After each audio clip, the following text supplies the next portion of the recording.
If we see a person reaching under the seat and the officer believes they're concealing a weapon, can you frisk him and the vehicle, or just the vehicle within his wingspan and so forth? So look, there's really not a lot here, but we do know that a couple things. Number one, Terry versus Ohio allows us to pat people down if we have particular facts, objective facts, that they are currently armed and dangerous, right? That they are potentially have a weapon, that they're a dangerous person, and so forth. Also, Michigan versus Long is a Supreme Court case that kind of applied Terry principles to vehicles.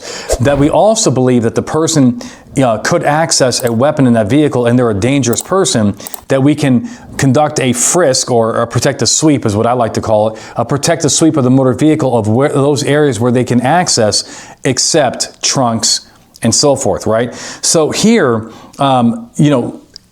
if the officer believes that they're like bending over and trying to hide weapons and so forth, there may be enough facts and circumstances that they're actually trying to hide a weapon. I would want some more, by the way. This is very, very thin.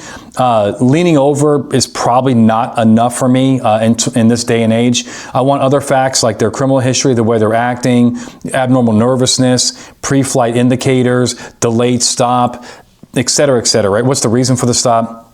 But if the answer is, at the end of the day, if the officer has those facts, then he can do a protective sweep of the passenger compartment, not just lunge area. Lunge area is terminology that comes from search incident to arrest.